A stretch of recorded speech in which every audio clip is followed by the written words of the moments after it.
Hoy vamos a hablar de terrorismo de Estado, la muerte y Occidente y cómo los mecanismos de terror imprimen el miedo e imprimen sobre todo la devastación. Es algo muy importante, y además la amenaza nuclear. Pero hablando de terrorismo, también haremos un minuto de silencio, o más bien un minuto para recordar ante tantas víctimas que hay en este momento en España. Se apilan por montones no solo las escenas de coches o de automóviles, sino también y lamentablemente de seres humanos. Soy Roberto de la Madrid, esta es la clase magistral de Javier Martínez de fin de semana, y esto es Detrás de la Razón. Comenzamos.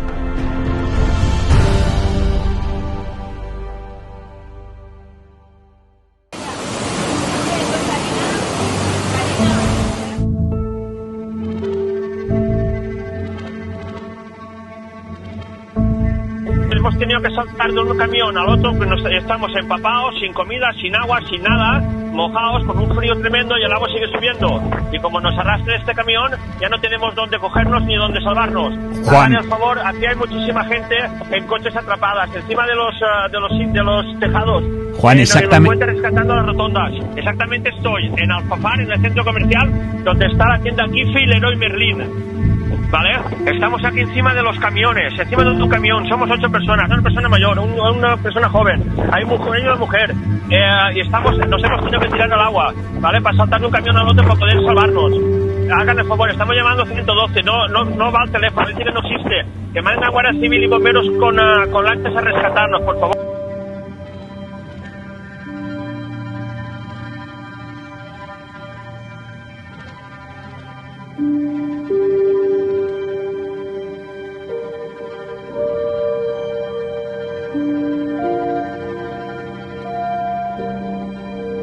Mi madre hace más o menos unos 45 minutos, muy preocupada, pues llorando y con muchísima ansiedad, diciéndonos a mí y a mi marido que mi hermano le había llamado, y realmente le ha llamado pues para despedirse, es lo que él decía. Y cuando ha empezado a entrar muchísima agua, los coches han empezado a prácticamente a flotar y se han tenido que refugiar en un tejado del almacén de la fábrica. Y en estos momentos lo último que hemos sabido hace 45 minutos es que estaban sujetándose todos en un muro que han encontrado hasta que los rescaten.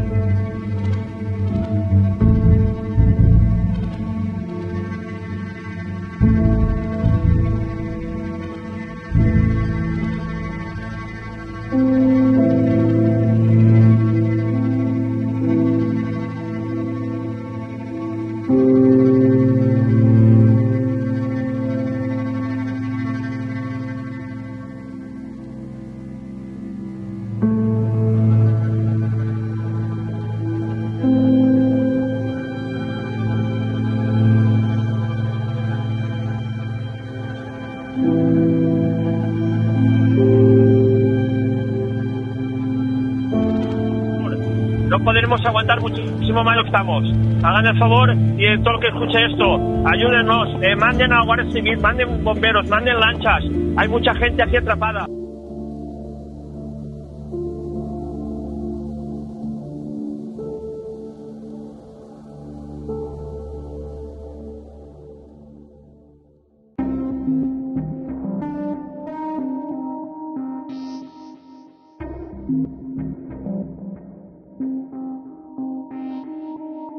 Están subidos en el tejado de un parking de un supermercado. Llevan aproximadamente 2 horas. Al principio estaban subidos en un banco, pero el agua les ha atrapado hasta la cintura y han tenido que nadar y subirse en el tejado. Y están ahí esperando, están a oscuras, el pueblo se ha quedado sin luz, están sin cobertura. Y bueno, esto es una llamada de desesperación absoluta porque no sabemos ya qué hacer. Los teléfonos de emergencia están saturados y el agua cada vez sube más. De verdad, estoy ahora mirando y le han hecho como un arnés a esta mujer y la están intentando levantar a peso. ¿A la mujer mayor? A esta mujer mayor, sí, de 70 y pico de años. ¿Pero un arnés cómo? Un arnés con las sábanas. La han debido de meter dentro del arnés como si fuera una barca y la están levantando todos ellos desde el primer piso. que hace una media hora estaba gritando socorro, socorro, socorro.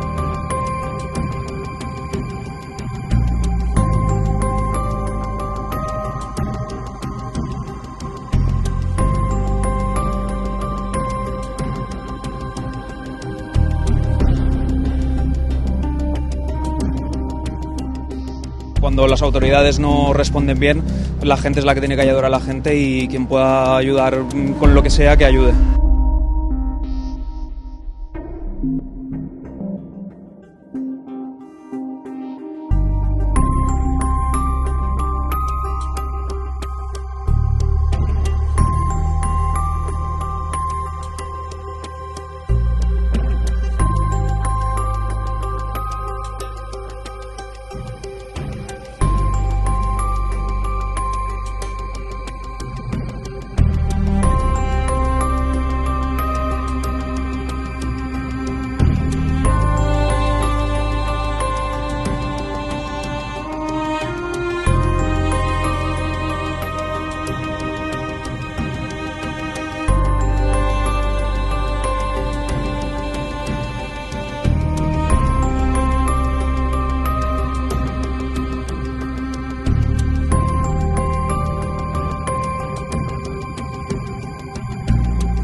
Comenzamos con esas imágenes verdaderamente trágicas, desde niños hasta gente mayor de la tercera edad, desde pequeñitos hasta viejecitos y con el dolor del corazón.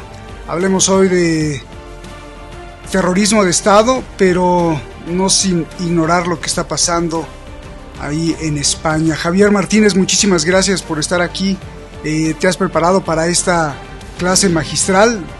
Hablábamos antes de entrar al programa y bueno, hojas, páginas, fojas y fojas y un altero así tremendo, pero no sin antes hablar en memoria de los que ya se fueron y de lo que está pasando, la tragedia que está pasando por Dana allá en España. Por favor, Javier, y luego comenzamos con esta clase magistral porque creo que es necesario, es elocuente, es prudente hablar justamente de esto.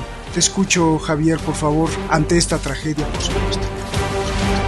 Mi querido Roberto, es ineludible que hemos de comenzar, como tú bien has hecho, y a los cual me sumo, mis condolencias a las víctimas de la Dana, o fenómeno de gota fría en Levante, porque veo que mi país, mi Estado-nación, España, cada vez es menos un Estado de derecho, democrático y social, como obliga la Constitución de 1978, así se define España como Estado democrático, de derecho y social, porque vemos cada vez más que se parece a su pantomima esperpéntica, grotesca y cruel.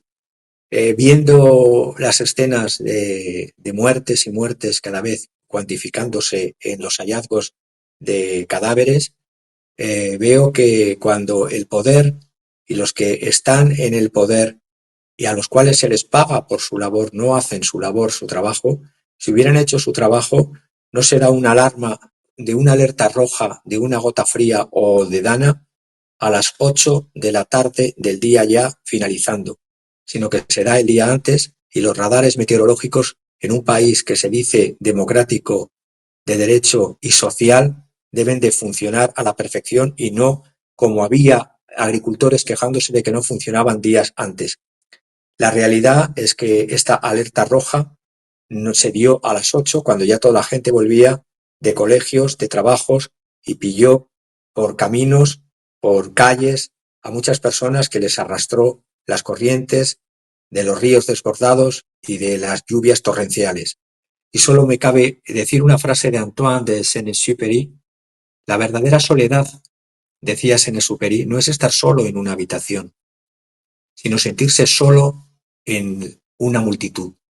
Y así es como se siente en este falso Estado democrático de derecho y social en lo que es España ahora, cada uno de los ciudadanos se sienten solos ante una multitud y por un sistema de gobernación que nunca nadie es responsable de nada. Eso sí, a la hora de detraer tus impuestos y a la hora de acusarte de la mínima falta, casi convertida en un delito por pensar distinto. Pues simplemente quería repetir mis condolencias y esperemos que el hallazgo de cadáveres se haya parado ya y que las personas desaparecidas, que están por miles, que vuelvan a estar en contacto todas con sus hogares en estos días que entramos en la fiesta de todos los santos y de todos los difuntos. Desgraciadamente incorporamos cifras de algo que podría ser, que habría podido ser evitable. Oye, Javier, ¿y dónde está el presidente del gobierno español? ¿Dónde estaba? Pues estaba bailando Bollywood, es decir, en la India con su esposa en un viaje repentino que había ido a la India. No tenemos unos acuerdos especiales o comerciales o financieros con la India. De lo que yo he podido saber era que se había ido para promocionar el cine español en la India. Pero yo creo que para eso están los empresarios del cine y no creerse un presidente, una estrella de cine. Pero bueno, y desde la India ha dado su pésame, su dolor y que pondrá todas las fuerzas a disposición. La realidad es que ayer, por ejemplo, para que te hagas una idea, en el Congreso de los Diputados, donde está la sede supuestamente de la soberanía del pueblo español, en vez de ponerse todos los diputados de centro, de izquierda y de derecha a solucionar el grave problema de esa emergencia ya catastrófica nacional, porque la emergencia no se administró como se administra una emergencia hasta que no deviene catástrofe y muerte, lo único que hicieron es aprobar una ley para ver quiénes se repartían los puestos en Radio Televisión Española. Solo puedo decir eso, que es un hecho y una realidad. Oye, Javier, para ya soltarte de este tema, me estás diciendo que si bien el ser humano, no solo España, sino el ser humano todavía no puede enfrentarse ante el poder de la naturaleza, de la madre tierra, pero que esta tragedia que estamos viendo, de alguna forma, si no se pudo evitar, por lo menos se les podría haber avisado, alertado con más anticipación y de entonces de alguna forma se podría haber evitado tanta muerte, Javier. Pues evidentemente así es. En un Estado que se dice que se detraen impuestos para dotar de medios técnicos y que la economía de España, según nuestro actual presidente, va como un cohete, pues el cohete tiene que funcionar en una catástrofe como esta. Es decir, los servicios de radares meteorológicos deben de funcionar con antelación, un radar que se da en el momento, la alerta, o a posteriori cuando ya ha empezado, pues ¿qué tipo de alerta? Es una contradicción en sí. Si se da una alerta de esta naturaleza y de esta extremada gravedad, lo que se tiene que hacer es suspender escuelas, universidades, que las personas salgan de sus domicilios y, ojo, que abandonen los domicilios que estén en situaciones de posible riesgo por estar cerca de ríos o barrancos y por supuesto que las personas dejen ese día de trabajar. He visto hasta furgonetas de reparto de grandes marcas de distribución españolas que cuando lo han filmado las han pixelado para no aparecer el nombre de esta marca comercial de distribución dentro de una posible víctima que fue rescatada porque estaba haciendo reparto de esta marca de distribución comercial. Por lo tanto, te digo, es algo tan repugnante, porque una cosa es la muerte natural, como vamos a tratar hoy. Yo lo pensaba hacer porque es el día de todos los santos y todos los difuntos, estas fechas, estos días que nos rodean. Pero la realidad es que quería diferenciar de lo que es el devenir de la muerte natural, de lo que es la muerte provocada por terror, por terror. Cuando hablo de terror, hablo de terrorismo no solo individual y grupal, sino del terrorismo de Estado. Querría también hablar del caos descontrolado y quién representa o qué países o potencias, no los países, entiéndaseme bien, qué administraciones del mundo utilizan el caos descontrolado como medio de gobierno. Y por último, el otro pilar, después del terror y del caos, es la guerra nuclear.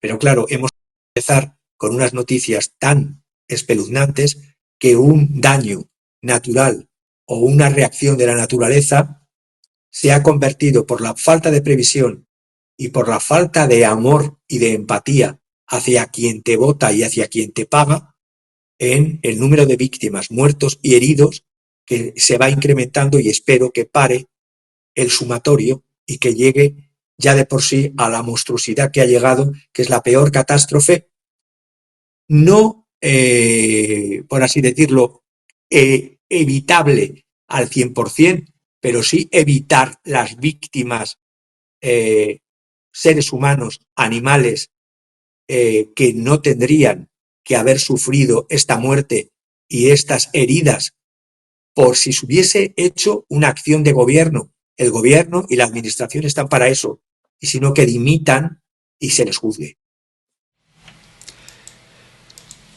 Gracias, Javier, gracias, te agradezco mucho. Y fíjate, vamos a hablar de terrorismo de Estado, y sin duda esto podría estar incluido, ¿no?, dentro del terrorismo de Estado, porque esto es de terror mientras la gente se está muriendo en el Congreso. O sea, no solo es el gobierno ejecutivo, el poder ejecutivo, el presidente, sino también los legislativos y todos los que conforman el gobierno, o muchos de los que conforman el gobierno, se están repartiendo los puestos y los salarios mientras la gente se está muriendo, y bueno, se están arrebatando ahí los salarios. Qué terror. Pues ahora sí hablemos de terrorismo de Estado, el uso político del terrorismo. Y cuando estabas hablando recordé un poquito una anécdota personal, profesional, porque igual podrían estar diciendo, ay, Javier es un exagerado, no se pudo haber evitado nada. Y recuerdo que no ayer ni hace un año, sino en el 2005, como corresponsal, yo cubrí un huracán, el más poderoso, uno de los más poderosos en el Caribe mexicano, y estuve antes de que llegara el huracán, cuando llegó, y después salimos del refugio. Javier, era una devastación total. El huracán se había comido los edificios de Cancún, todo estaba tirado, los coches arriba de las casas, los barcos gigantescos de los transbordadores o los barcos cisternas que pesan miles de toneladas, bueno, adentro de la ciudad. O sea, el poder del huracán, que son 350, porque era categoría 5, 350 kilómetros por hora, todo el tendido eléctrico tirado en el suelo. Bueno, todo estaba destruido, y ni un muerto. ni un muerto, porque normalmente en los huracanes pues ya están entrenadas las personas y las autoridades y se les avisa y entonces todos se preparan. Así que, y estamos hablando del 2005, hace casi 20 años, así que no creo que estés exagerando para nada, aunque son fenómenos un poco distintos, pero no dejan de ser meteorológicos y esto que dices es creo que bastante prudente. Perdón por la aclaración y ahora sí empezamos con el tema, el uso político del terrorismo. Te escuchamos con mucha atención, como siempre lo hacemos. Javier, adelante, por favor. Primero voy a intentar extraer a qué llamamos terror. Para eso me baso en la obra de dos autores de un libro de reciente aparición en Francia, de Nicolas Amadio y de Stéphane François, Terrorismo, elementos de caracterización. Es un libro del cual he extraído datos de estudio para empezar por el primer concepto de hoy, el terror y el terrorismo. Es necesario precisar de entrada que es un concepto maleta, es un concepto muy amplio. Los especialistas intentan definirlo. Hay una convención de Ginebra que nunca llegó a ponerse en vigor, la Convención de Ginebra del 16 de noviembre del año 1937, una convención que tenía como título la prevención y la represión del terrorismo, no entró jamás en vigor porque le faltó haber obtenido el número de ratificaciones necesario. Esta convención la estudié cuando estaba en el Peace Palace, la biblioteca del Palacio de la Paz en La Haya, en el Tribunal de La Haya. El término terrorismo apareció por primera vez en Francia. Es un término occidental viejo porque apareció en noviembre, en estas mismas fechas de 1794, para designar a un régimen de terror ejercido por el Estado contra una parte de su población, en un contexto de guerra civil y de conflictos en las fronteras. En este primer sentido, es decir, terrorismo que nacía en noviembre de 1794 en la Francia de 1794 por parte de un modo de ejercicio del poder del Estado y no un medio de acción contra él, el sentido de lo que es la palabra terrorismo partió de ahí, nació allí y evolucionó progresivamente en los siglos siguientes para designar acciones contra el Estado. Pero no quiero olvidar este primer punto, que partió de un modo de ejercicio del poder del Estado contra la ciudadanía. Luego hemos visto casos, siglos después, de grupos, por eso hablo de terrorismo de grupos e individuales y de Estado, grupos independentistas irlandeses que fueron tachados y calificados de terroristas desde el año 1866, cuando pedían la liberación de su país de la ocupación inglesa. Luego, a partir del año 1880, hubo deslizamientos semánticos conceptuales de este concepto al campo del activismo anarquista. En los años de finales del siglo XIX, principios del siglo XX, los que más hacían gala de estos actos eran el activismo de determinados sectores anarquistas, con su teoría de que frente a la propaganda verbal o la propaganda escrita hay que hacer la propaganda por los hechos. Pues bien, esta historia que quiero traer aquí de conceptos ha dado o se ha multiplicado porque posee un componente sociohistórico, que ya lo estamos viendo, y también un componente en la construcción de los estados-nación, en especial, por ejemplo, el francés, el inglés y el de Estados Unidos. Estoy pensando en cómo se ha creado todo un dominio en las ciencias sociales de estudios del terrorismo, los terrorism studies, que se desarrollaron curiosamente, vuelvo a utilizar el término, tras el ataque del 11 de septiembre del 2001 en Estados Unidos. Digo curiosamente. Y de ahí se dio lugar a los terrorism studies y al sostén financiero e institucional del Estado norteamericano y de muchos estados occidentales a saber qué es eso del terrorismo y a calificar a grupos y personas de terroristas para, evidentemente, eliminarles. Entonces, desde ese punto se crearon los bases de datos, los data en Estados Unidos, múltiples, como pueden ser el American Terrorism Study, el Extremism Crime Database, el Global Terrorism Database, el International Terrorism Attributes of Terrorist Events, el RAND, también de la RAND Corporation, RAND Memorial Institute for the Prevention of Terrorism, y por decir un último, creado también en Estados Unidos, los Minorities at Risk Organizational Behavior, comportamiento organizacional de minorías de riesgo. Esta acumulación de datos cuantitativos y de observaciones cualitativas han dado, a su vez, el nacimiento de publicaciones gigantescas en el ámbito de la anglosfera, los Critical Studies on Terrorism, Perspectives on Terrorism y muchos otros, y hasta incluso un manual, un handbook que se llama Handbook of Terrorism and Counterterrorism de Oxford. Los debates sobre qué es terrorismo y qué no es terrorismo son recurrentes porque la definición va muy ligada a connotaciones políticas de quien las utiliza. Ya he dicho antes que no se pusieron de acuerdo la Liga de Naciones, antecedente de la Sociedad de Naciones, en el año 37, en esa convención que nunca se llegó a ratificar, la Convención de Ginebra del año 37. Existe una definición de la UNESCO en el 2017 que lo ha tomado la ONU, que ha sido tomada de la ONU en el 2003. Y es todo acto, es una definición muy amplia, muy vaga, todo acto cometido con la intención de causar la muerte o heridas graves a civiles y a no combatientes, que tiene por objeto, por su naturaleza y por su contexto, intimidar a una población o bien obligar a un gobierno o a una organización internacional a que cumpla con un acto o que se abstenga de hacerlo. Esta es la definición de la UNESCO del 2017.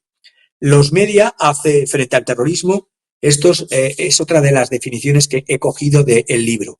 La Unión Europea también, como no, estableció una lista, como ha establecido Estados Unidos, lista que entran y salen del calificativo de terroristas a la convención de los que mandan en Bruselas o a los que mandan en Washington, tanto grupúsculos como algunas docenas de militantes de organizaciones internacionales, tanto incluso a gente que protestas locales con ideologías que buscan destruir Occidente, o grupos sin apoyo social o otros que tienen más eco en las sociedades.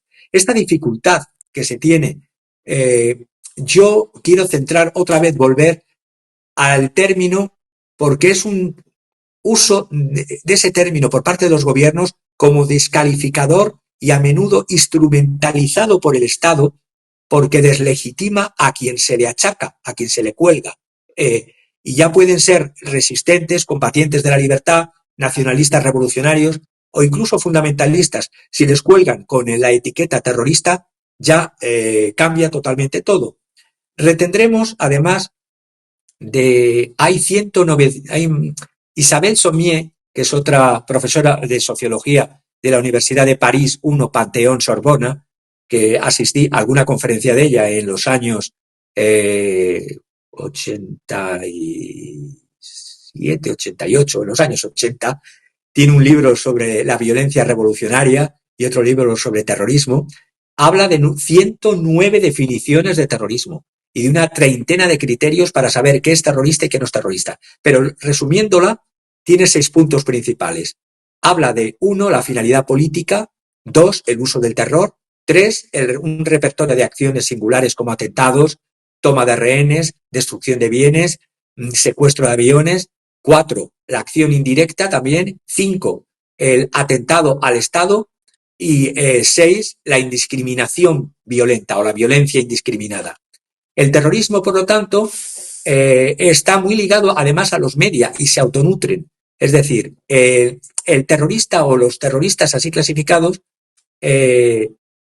son tanto más poderosos cuanto más se difunde su acción en los medios. Es decir, los medios contribuyen a el fortalecimiento del propio terrorismo. Voy a más definiciones para ir cerrando el tema de definición. En la de Daniel Dory, que es un doctor en filosofía, estudiante especializado en terrorismo y en contraterrorismo, también habla de estratos o 3 subdominios o estratos o capas de definición del terrorismo. Y estas 3 capas son el estrato polémico, de polemos, de guerra, polemos, guerra, que permite designar a un enemigo que se le considera el Estado abyecto o le considera absoluto, enemigo absoluto, y por eso tomo este autor porque retoma otra vez el concepto de terrorismo de Estado, que parece que se olvida. Parece que el terrorismo es individual o de grupos, también existe el terrorismo de Estado, luego al final pondré ejemplos. Y el otro estrato o capa es el jurídico, es decir, a quién se va a calificar, reprimir y qué actos vamos a reprimir y qué comportamientos vamos a reprimir con el calificativo de terrorismo. Y por último, el estrato científico, la academia. Es decir, desde las investigaciones de profesores, catedráticos, es decir, diferenciar las especificidades del terrorismo entre las otras formas de violencia que hay que diferenciar.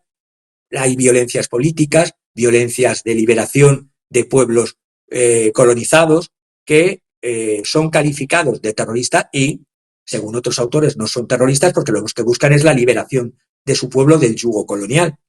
La distinción de estos tres capas me hace pensar también en otro autor, en este caso es un autor que lo trata más desde el punto de vista no de la sociología, sino de la psicología, es el doctor Jason Leight, Striger, que habla de que todas las definiciones son coherentes en los sentidos que estipulan que el terrorismo es un acto físico o la amenaza de un acto físico o la utilización o la amenaza de la violencia para hacer avanzar o bien una causa política, religiosa o ideológica. Presentan todas similitudes características con las definiciones de extremismo violento. Y las motivaciones para este autor son muy importantes. Para mí no tanto, no psicologizo tanto, me gusta más en los conceptos sociológicos del terrorismo, pero bueno, hay que estudiar también la parte psicológica del terrorismo, y ahí el extremismo violento está identificado como una ideología que acepta la violencia y el terrorismo puede ser considerado como el acto de esta ideología que acepta en su teoría la violencia. Por lo tanto, hay una vía intencional importante. Otros autores, para terminar, como John Horgan y Michael Boyle, de la Universidad de Georgia y del Departamento de Seguridad Nacional de los Estados Unidos, hablan del terrorismo, y vuelvo a retomar este concepto que liga al terrorismo de Estado. El terrorismo es mejor comprendido como un subconjunto de la violencia política, utilizado por una serie de actores para atacar a otros actores con la intención de expander el miedo, como tú bien has dicho al principio, más allá del objetivo inmediato. La intención de sembrar el terror constituye una característica principal del terrorismo. La potencia del acto terrorista reside menos en las consecuencias directas de esta fuerza física desplegada sobre objetivos civiles y es más el impacto emocional que suscita. Por lo tanto, vamos a ver, según Randy Borum, este es un especialista que es considerado, y he leído libros de él, Psicología del terrorismo, Psicología anormal y terrorismo, es profesor de estrategia de inteligencia en la Universidad de South Florida y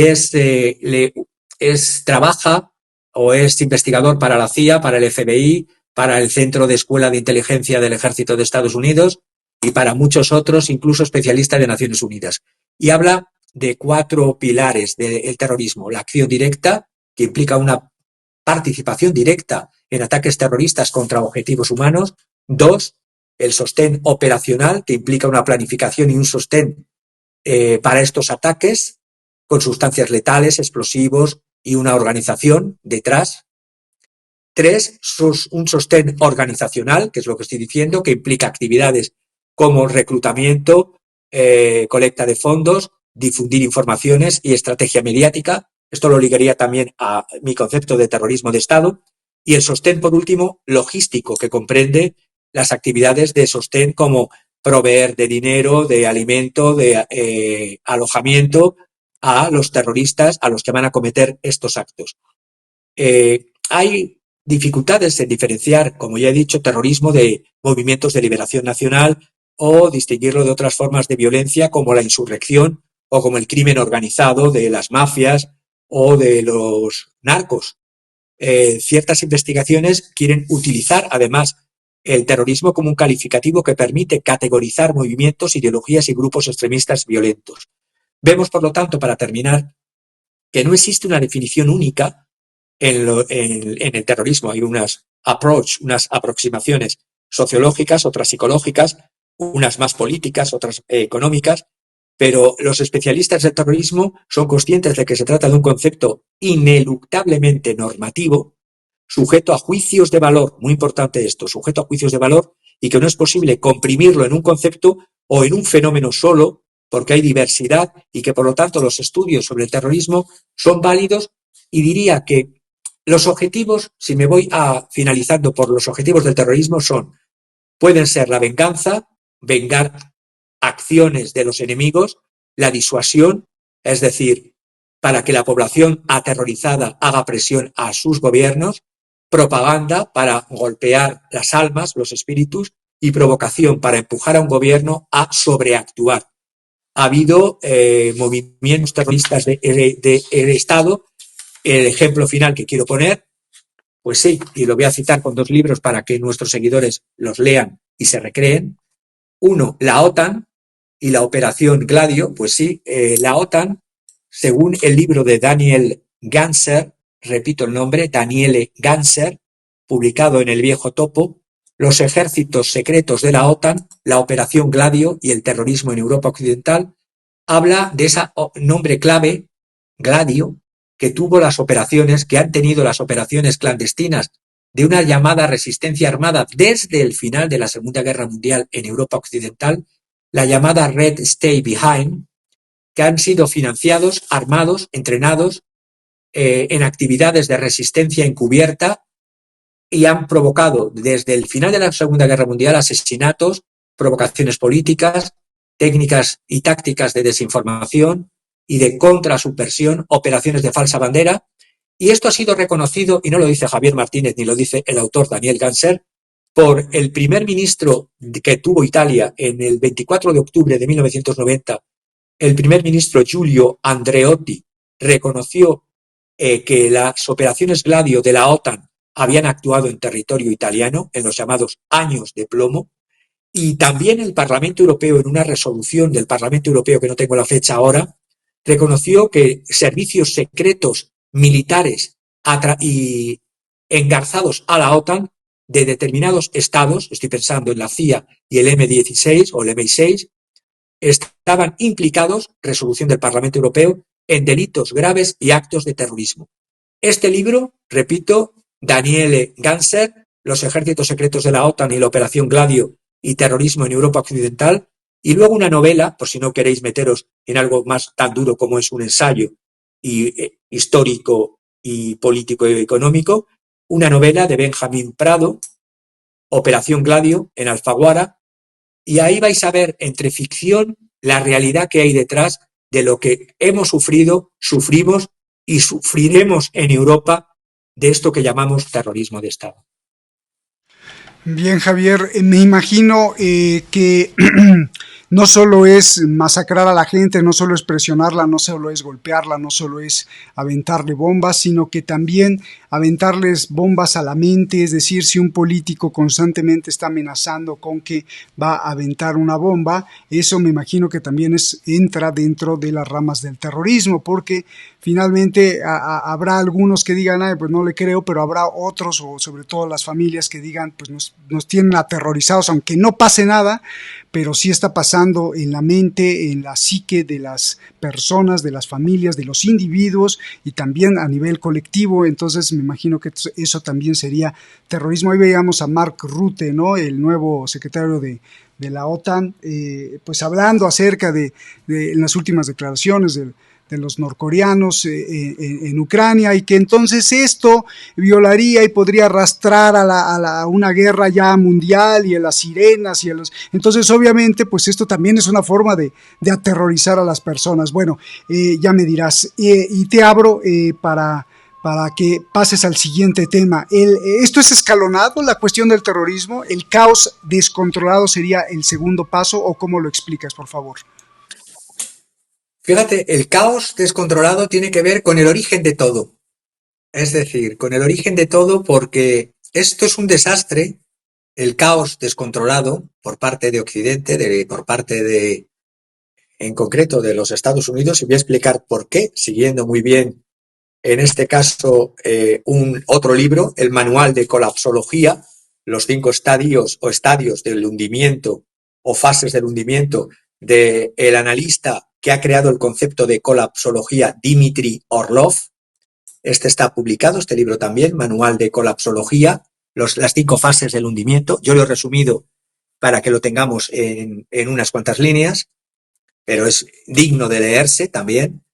Y es el caos descontrolado, es un desastre que se está preparando desde el año 1944. Y no es, no es conspiracionismo. Voy a explicar por qué está en las bases de 1944. A ver, explico. Siguiendo a Dmitry Orlov.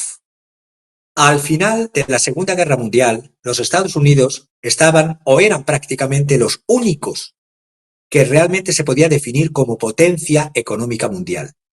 Representaban el 50% del PIB mundial, controlaban el 80% de las reservas mundiales de las divisas fuertes, y esto era en el año 44. ¿Qué pasa ahora? Año 2024, 2024. La parte que Estados Unidos representa en la economía mundial ha caído de ese 50% o más del 50% a un 14,76%. Y este dato lo doy yo y lo da también Dmitry Orlov, basándonos en datos del Banco Mundial y del Fondo Monetario Internacional. Voy a explicarlo. Y voy a explicar por qué de ahí va a venir el caos, y está viniendo el caos descontrolado. Esta cifra, además, es falsa, es decir, es menos que ese 14,76%, porque de esa cifra de PIB de Estados Unidos al PIB mundial, el 20% de la economía norteamericana está constituida por eso que se llama un acrónimo en inglés, FIRE, que no es fuego, sino que es Finance, Insurance and Real Estate, es decir, finanzas, seguros e inmobiliario. Finanzas, seguro e inmobiliario. FIRE. Esto, si el 20% de la economía americana es eso, estamos hablando de estos parásitos improductivos de la economía productiva. Y por lo tanto, habría que detraer y bajar ese 14,76%. Y si lo consideramos que el 20% de la economía americana está en esos FIRE, en esos sectores improductivos de la economía, que yo digo productiva, la parte de Estados Unidos en la economía mundial ha pasado de ese 50 mítico del año 44 a no más de un 8%. Claro, ¿qué pasa? Los que han estado en el poder en las administraciones, no solo en los gobiernos, sino en la administración de Estados Unidos, han visto que durante todo el año 44 hasta aquí tenían una mayoría de votos y un derecho de veto, mayoría de votos y derecho de veto en los asuntos de todo el planeta. Se metían en todos los estados-nación del planeta. La tragedia de la situación es que antes representaban el 50%, ahora representan el 8%. Y claro, no solo la tragedia de esta situación para el estado de espíritu de los estadounidenses, sino además que no se han adaptado sus administraciones a esta realidad fáctica y de datos, ya que creen que todavía están en condiciones de dar órdenes al mundo entero. Y la realidad es que en el mundo multipolar que venimos estudiando durante muchas semanas y meses, la casi totalidad del mundo cada vez se va sintiendo cada vez más libre de ignorar las órdenes y las amenazas de Washington. Al final de la Segunda Guerra Mundial, una gran parte de la industria del planeta mundial estaba en ruinas. Los Estados Unidos utilizaron su poder industrial de entonces, tenían unas industrias que además estaba sostenido por un poder militar, y para hacer inclinar la balanza económica a su favor en el planeta, el dólar americano fue la principal moneda utilizada en todo el comercio internacional, sobre todo en el comercio del petróleo, y los Estados Unidos tenían, por así decirlo, agarrado las finanzas y el comercio internacional, y lo apretaban el puño o abrían la mano de oferta de dólares según su conveniencia. Esto inicialmente posible era porque el dólar estaba representado en oro, pero incluso después, cuando se suprimió esa relación dólar-oro en el año 71, yo diría que desde el año 1914 hasta el año 1986, los Estados Unidos, a nivel planetario, fueron acreedores neto. ¿Qué significa esto? Que prestaban y les debían. Pero a partir del 86, hoy día, hasta ahora, son deudores netos, es decir, deben al resto de economías del planeta. Entonces, lo que antes era un poder económico industrial, que con la globalización se desindustrializó la propia, por así decirlo, sede del imperio de Estados Unidos, los Estados Unidos de América, lo que iban perdiendo en industria, iban ganando en financiarización, lo perdían en eficacia de imponer y de imponerse, y por lo tanto, desde entonces se ha ido perdiendo la eficacia por la parte decreciente de Estados Unidos en la economía mundial, ha reducido su eficacia de guerra financiera americana, desplazándola cada vez más a guerra en bruto como tal, no guerra financiera, guerra militar. El mantenimiento de su capacidad de préstamos sin restricciones y el valor del dólar americano es, por así decirlo, se ha hecho posible gracias cada vez más a métodos más opresivos y más violentos, no ya que dominen la economía, no ya que dominasen las finanzas, sino que a la pérdida que van adquiriendo en el peso del PIB mundial se va incrementando ese caos y ese imperio del caos, como han denominado muchos y muchas analistas y sociólogos, a los Estados Unidos de América. A partir, sobre todo, además, luego de la puesta en escena, y digo bien, de la puesta en escena, y lo ligo con lo anterior, del 11 de septiembre del 2001, los Estados Unidos han intentado liberar toda su potencia militar en una guerra sin fin y continua contra el terrorismo, inventada de todas formas y maneras. Terrorismo, hasta el Bugs Bunny podía devenir terrorista. Y intentando aterrorizar a sus adversarios para hacer inclinar la balanza otra vez a su favor y no ya con el poder meramente económico que tenían después de la Segunda Guerra Mundial.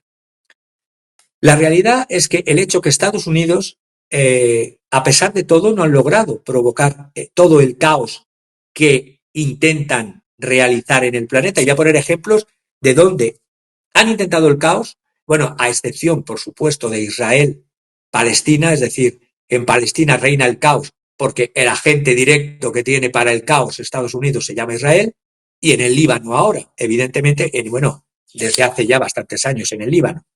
Pero la mayor parte, por ejemplo, de los estados de Oriente Medio, de África, a excepción, repito, de Palestina y del Líbano, han salido superficialmente estables de estos intentos de caos de Estados Unidos. Pienso en Afganistán, por ejemplo.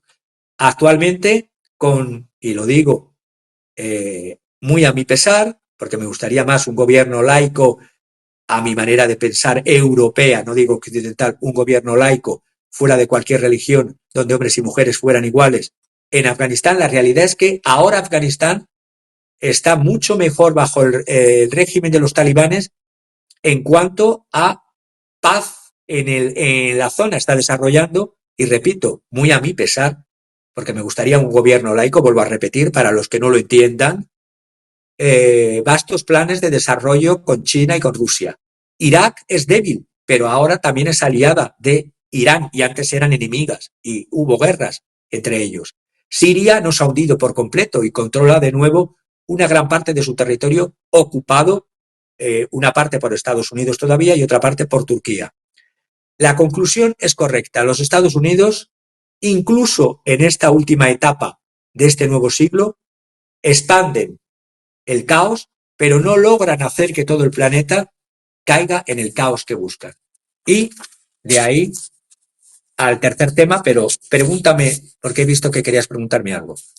Sí, hace un rato te preguntaba que si también era una forma de terrorismo los discursos repetitivos de confrontación con los otros y de la amenaza de que te aviento, de que te hago guerra, de que te voy a aplastar, que te voy a aventar la bomba atómica o que hago todo este amague para tenerte pues contra las cuerdas, pero de manera psicológica, e independientemente si esto haga efecto en los que deciden, en el pueblo de los gobernados, ahí yo creo que también es terrorismo, ¿no, Javier? Y te abro pues ya la siguiente paso, el siguiente escalón, que sería la guerra nuclear, pero la guerra nuclear no como hecho, sino quizás sea más de terror, como posibilidad. Javier. Pues sí, a lo que me dices, justamente el vantear, el airear, el amenazar continuamente con desastre, ya sea pandémico, ya sea climático, ya sea utilizándolo como amenaza, pero no poniendo los medios en contra, es decir, y por supuesto el militar nuclear, tiene que ver muy mucho, además, con control vía el terror. Volvemos a la definición del terror de 1794, de noviembre de 1794, en la Francia de la última etapa del terror, donde nació el concepto de terrorismo. Y la guerra nuclear también, como posibilidad, es que es un negocio, un business, y el mayor business de la guerra en sí. Porque si no me canso de repetirlo, si bien la guerra es un negocio, la guerra nuclear es el negocio de los negocios, y lo vamos a ver ahora. Por ejemplo, estoy pensando en el general de brigada William Rogers, director de la Dirección de Sistemas de Misiles Balísticos Intercontinentales, responsable del programa, de estos misiles que se llaman, tienen las siglas en inglés, ICBM. Intercontinental Ballistic Missile, de Estados Unidos Air Force. He tomado declaraciones de él de una base aérea en Hill, en Utah, en agosto del 24, y le he ido siguiendo a él, y he ido siguiendo cómo incluso en el debate presidencial del 10 de septiembre, que hubo mucha descalificación, pero poco entrar en problemas del día a día de los ciudadanos estadounidenses, la vicepresidenta Kamala Harris declaró que era favorable al mantenimiento de la fuerza de combate más asesina del mundo. Es decir, que incluiría la vicepresidenta candidatable a presidenta el proyecto defendido por este general de brigada William Rogers, el proyecto de Estados Unidos de modernizar su arsenal nuclear, dotándole de vectores de ojivas nucleares mucho más poderosas y más precisas. Vamos a ver el negocio y lo que supone de miedo, de terror y de negocio. Estas nuevas ojivas y bombas nucleares tácticas para utilizar en el campo de batalla. El mundo, el planeta, está infectado de armas nucleares. Voy a empezar por los Estados Unidos, luego voy a hablar de Corea del Norte, Francia, Rusia y China. Pero bueno, centrándome en quien está ahora aventando esta amenaza de todavía más y nuevos misiles y ojivas nucleares, que es Estados Unidos. Los Estados Unidos, en misiles intercontinentales, en los cuales estoy en contra de todo la guerra nuclear, pero de los misiles intercontinentales más que de ninguno, y voy a explicar por qué, Estados Unidos posee, aparte de los misiles en ojivas en tierra, que son los misiles intercontinentales, los ICBM, además posee Estados Unidos 14 submarinos nucleares de la clase Ohio. Que nos hagamos una idea, cada submarino puede lanzar 24 misiles, y cada misil puede llevar 8 ojivas dirigidas independientemente. Ojivas con una fuerza superior a la de la bomba de Hiroshima, son 100.000 toneladas de TNT frente a la de Hiroshima, 15.000 toneladas. Pues bien, hecho el cálculo, 14 submarinos por 24 misiles por cada submarino, por 8 ojivas, ya tenemos solamente, fuera de los misiles intercontinentales tierra, estos misiles en submarinos, 2.688 ojivas dirigidas con una potencia repito, de 100.000 toneladas TNT, comparándola con las 15.000 cada una, con las 15.000 toneladas de la bomba de Hiroshima. Lo que se quiere hacer ahora en business, en negocio, es sustituir los 400 misiles balísticos intercontinentales, los que están en tierra, ICBM, que están en silos fijos y en centenas de bombas nucleares estratégicas que también están montadas en bombarderos B-52 y B-2, es decir, bombas en bombarderos B-52, B-2, la de los submarinos, y aparte los 400 misiles balísticos intercontinentales que se quieren sustituir.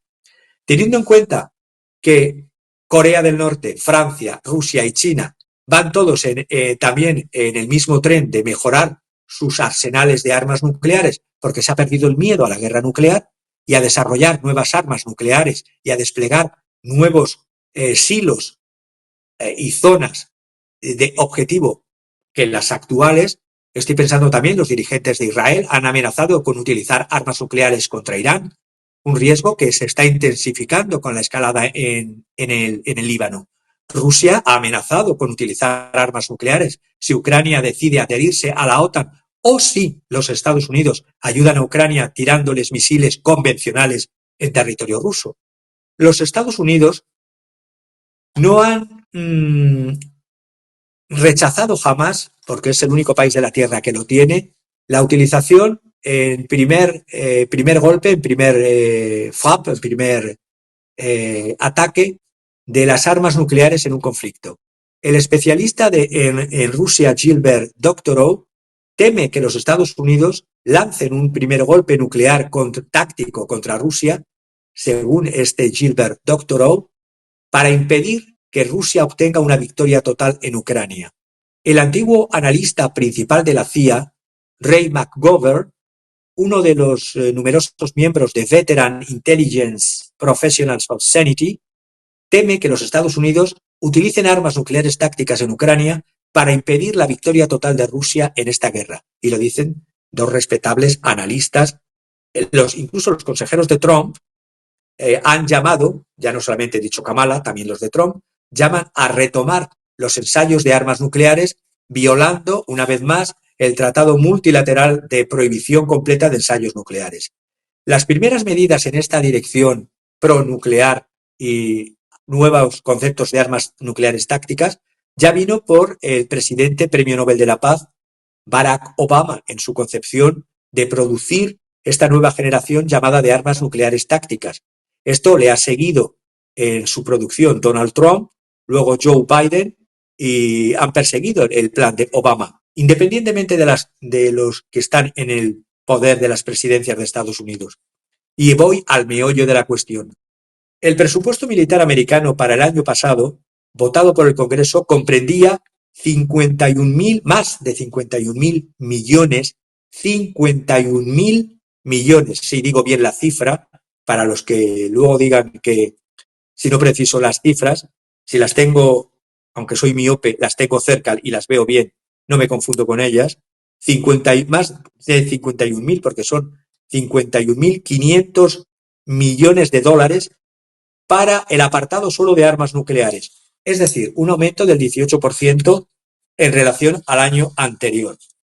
Y el presupuesto a financiar la modernización en 3 facetas de la tríada de armas nucleares que he dicho antes, es decir, los ICBM, que están en silos fijos, las armas nucleares que están en submarinos y las armas nucleares en bombarderos estratégicos. ¿Por qué estoy en contra, y muchos analistas están en contra, de los ICBM en silos fijos? Pues bien, primeramente hay que decir que los Estados Unidos se retiraron en el 2019 del Tratado de las Fuerzas Nucleares de Alcance Intermedio. Los Estados Unidos, Rusia y China han resucitado y desplegado nuevas armas nucleares tácticas, ese concepto obamita. Los Estados Unidos disponen de ojivas B-61-12 desplegadas en submarinos Trident de las fuerzas de bombardeo americanas y en las bases aéreas de numerosos países de Europa Occidental. Y la ojiva, para que nos hagamos una idea, puede ir en una variación de explosión, de nivel de explosión, desde un 43% de la fuerza de explosión de Hiroshima hasta 3,5 veces más el poder de destrucción de la bomba de Hiroshima. Y estas son las bombas nucleares tácticas. El elemento más irracional, el más peligroso, el más desestabilizador de este plan es la sustitución de los ICBM, es decir, de los 400 ICBM Minuteman III, que están en silos en tierra, silos fijos, por 659 misiles Sentinel que estarán en tierra en 450 silos para misiles y en 600 instalaciones. El Sentinel tiene un alcance de 10.000 kilómetros y en un report, en un informe publicado en el año 2020, la Unión de Científicos Preocupados, se llama así la Union of Concerned Scientists, que son 3 científicos nucleares, David Wright, William Hartung y Lisbeth Gronlund, detallaron los límites de estos ICBM porque son muy vulnerables a los errores humanos, y voy a poner un ejemplo que ha pasado, y a los errores técnicos. Pueden interpretarse o interpretar lanzamientos erróneos y son vulnerables porque como están en tierras en posición fija, lógicamente, antes que ser destruidos, salen a destruir al que supuestamente creen que viene.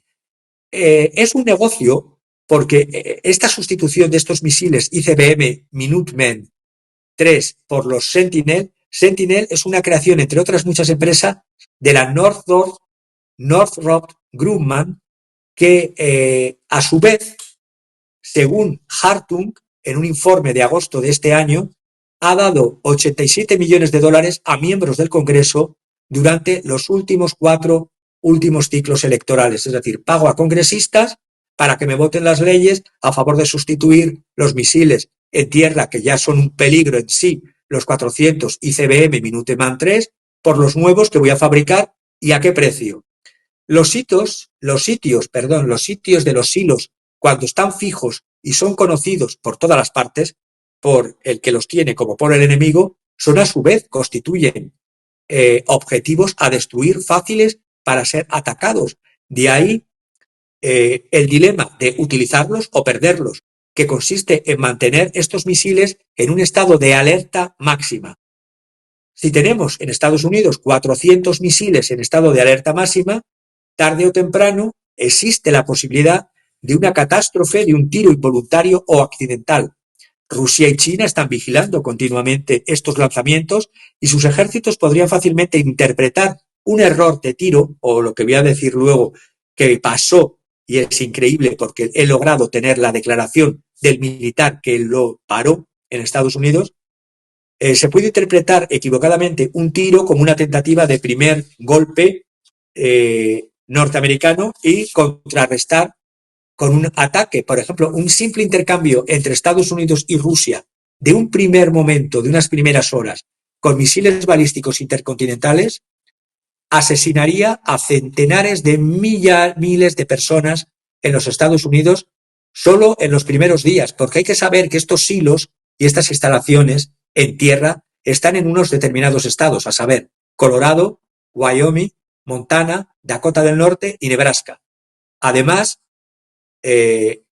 los vientos dominantes asesinarían a otras centenas de millares de personas en los estados cercanos en el este. Y finalmente, las radiaciones, solo en un primer ataque, ojo, las radiaciones asesinarían alrededor de más de 20 millones de personas solo en la costa atlántica. Por supuesto, las tierras agrícolas de Estados Unidos serían inutilizables durante generaciones. ¿Qué pasa con este lobby de los ICBM? El lobby de los ICBM que pagan a estos congresistas, como he dicho, con esos millones, como han declarado en un informe, como he dicho antes, están basados sustitución de estos misiles en tierra en los estados de Wyoming, Dakota del Norte, Arkansas, Montana, por nuevos ICBM Sentinel. Pues bien, el antiguo secretario de Defensa, es la declaración que quería comentar rápido, William Perry, escribió en el New York Times, William Perry, ex secretario de Defensa 2016, New York Times, los Estados Unidos podrían con total seguridad suprimir progresivamente todos sus ICBM terrestres, porque ya teniendo en cuenta que son costosos y peligrosos, nos basta y nos sobra con las fuerzas submarinas y con los bombarderos, que son suficientes para disuadir a nuestros enemigos y lo serán en un futuro previsible. Pero claro, los estadounidenses deben comprender que gran número de sus necesidades no satisfechas son debidas a lo que se detrae de los presupuestos, del presupuesto de los Estados Unidos cada año, del dinero de los contribuyentes hacia este presupuesto de armamento nuclear. La doctrina de la guerra nuclear de Estados Unidos y Rusia demuestra que estos ICBM terrestres no ofrecen ninguna seguridad y que sustituirlo ahora por los Sentinel en mayor número de silos, estos 450 silos, llegar hasta los 600 o no sé cuántos, es una verdadera locura. Pero claro, el negocio está en que en el año 2020 Northrop Grumman obtuvo un contrato único de más de 13.000 millones, 13.300 millones de dólares para la ingeniería y la fabricación de estos misiles Sentinel destinados a reemplazar el arsenal actual de los Minuteman III, de los 500, y un contrato único con el Ministerio de Energía, que empezó a gastar ya 1.000 millones de dólares por año en la fabricación desde el año 2020, en pleno momento pandémico, 1.000 millones de dólares por año en la fabricación de la nueva ojiva W-87-1.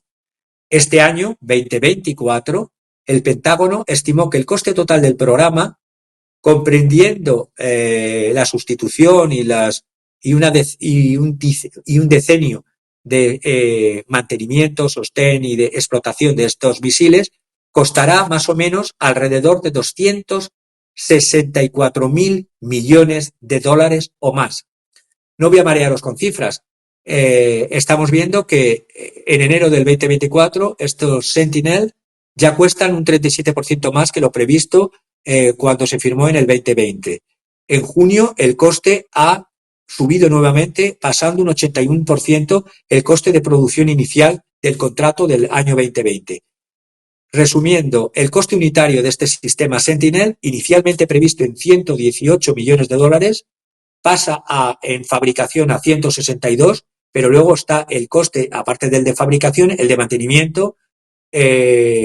No solo está el producción, sino está mantenimiento durante una media de 2.000 millones de dólares por año durante 10 años, un total de 20.000 millones de dólares, y 20.000 millones de dólares por ojiva pasa a 140.000 millones de dólares por los misiles, por los silos, por las instalaciones, porque a todo esto hay que saber que hay un gasto de inversión también en desarrollo inmobiliario, de donde se van a construir los silos, edificios, comunicaciones, silos y profundidad de los silos renovados y engrandecidos, que serán en Montana, en Malmstrom, en Dakota, en Minot, y en Wyoming, en Warren.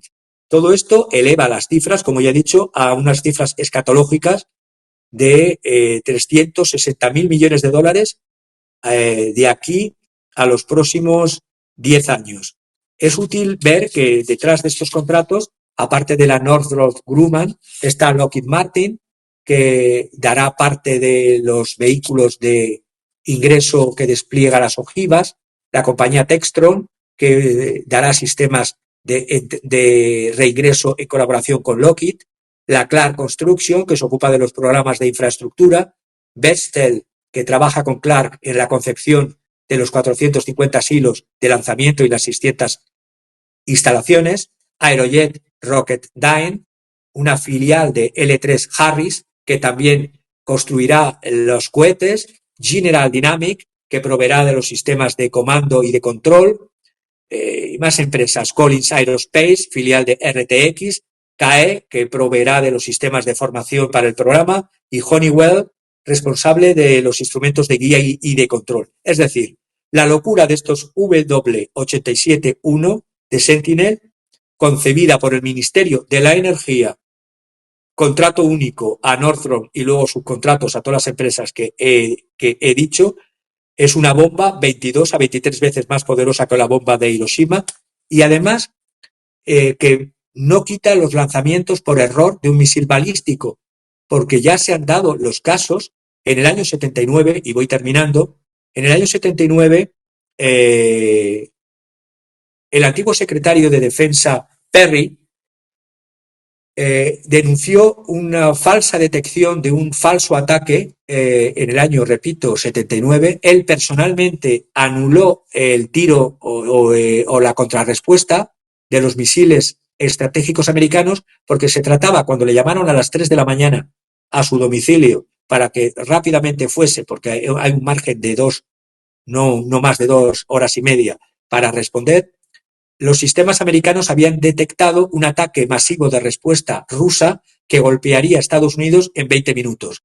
Perry no se lo creyó, porque entonces las relaciones en el año 79 entre Rusia, en aquel entonces Unión Soviética y Estados Unidos, era más calmada que la actual en la que estamos viviendo, la Federación Rusa con los Estados Unidos de Biden. La realidad es que en vez de responder automáticamente, se dio cuenta que se trataba de un vídeo de entrenamiento ruso que se había insertado accidentalmente en el sistema y que había tomado control del sistema, pero que no se había enviado ningún misil ruso soviético contra los Estados Unidos. Si este señor Perry, antiguo secretario de Defensa, hubiese actuado en esos 20 minutos enviando la contrarrespuesta, lo mismo hoy no estaríamos hablando. Por lo tanto, estoy con expertos, tanto militares, con expertos económicos, es decir, con economistas como Perry y Gabby Murphy, analistas de política de seguridad nacional en una organización llamada Taxpayers for Common Sense, es decir, pagar impuestos con sentido común. Los Estados Unidos deberían desembarazarse completamente de este modelo de sistemas de misiles intercontinentales en tierra por la posibilidad que son, por una parte, objetivo de ataque y, por otra, los errores que ya se han producido en el pasado. Y, sobre todo, que los miles de millones de dólares, esto que estoy diciendo de los gastos de armas nucleares de 756.000 millones de dólares para el periodo 2023-32, 2023-2032, una inversión en misiles de 756.000 millones de dólares, pueden ir para otros gastos más importantes para la ciudadanía de los Estados Unidos de Norteamérica.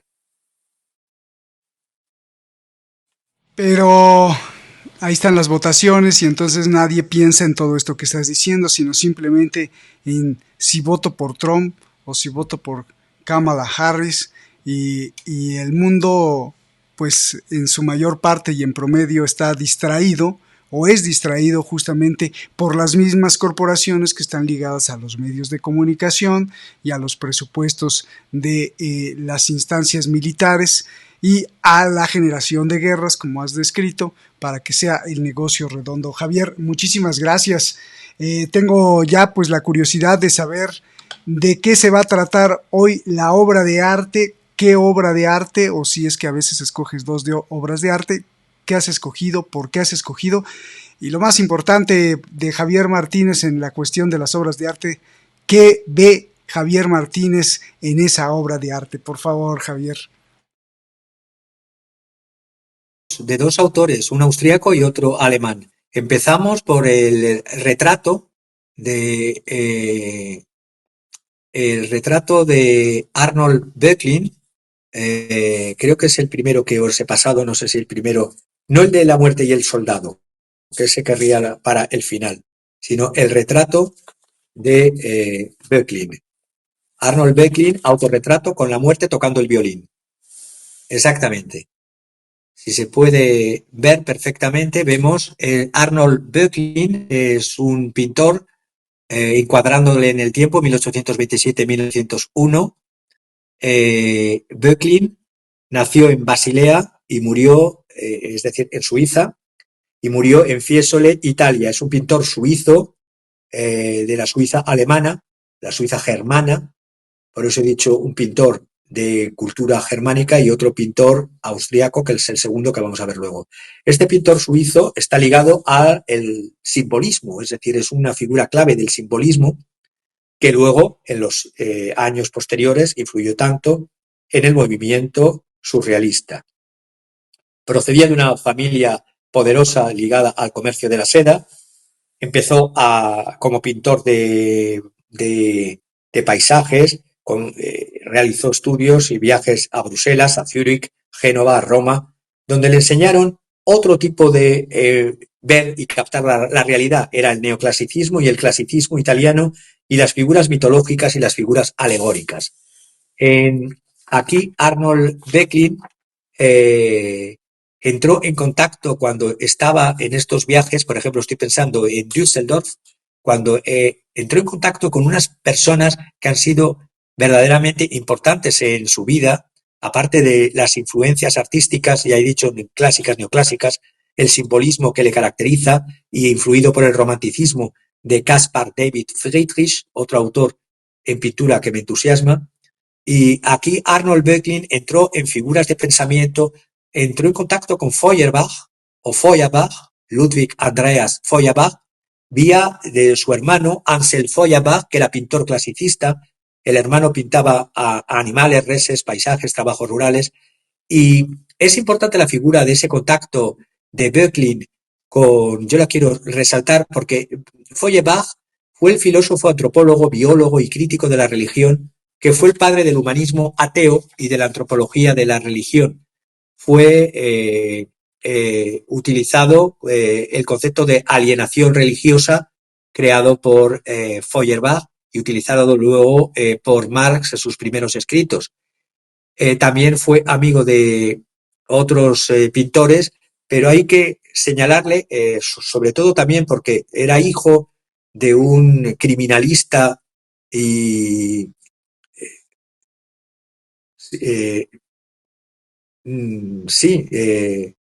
este Feuerbach era que era amigo de Böcklin, era hijo de un criminalista y ministro de Justicia, creo que fue, que estudió muy bien el alma humana desde el punto de vista de la oscuridad del alma humana. Tiene una obra preciosa sobre el estudio de un personaje real, Caspar Hauser.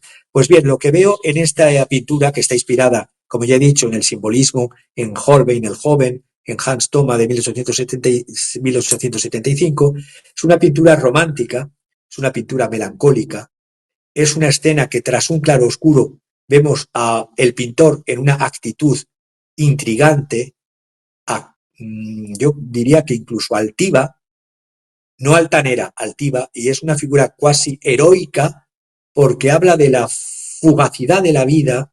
Hay que saber que este pintor sufrió en su propia vida personal la muerte prematura de varios de sus hijos.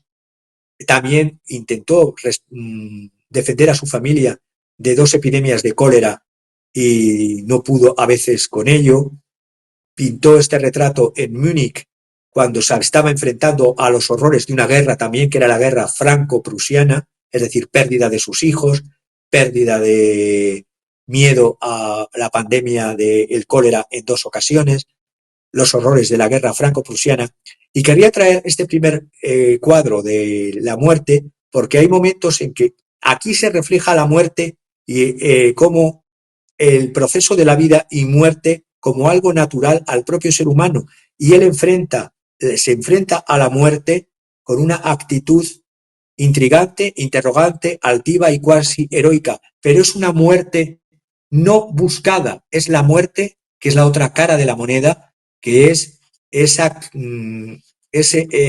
esqueleto, esa calavera, mejor dicho, tocando el violín que solo tiene una cuerda, esa cuerda única que habla de la frugalidad, de lo corta que es la vida. Frente al otro pintor y a la otra pintura que quería traer en comparación, aquí se habla de la muerte como algo natural, es decir, hay fenómenos naturales que provocan muerte, pero los errores humanos en no gestionar los fenómenos naturales incrementan las muertes.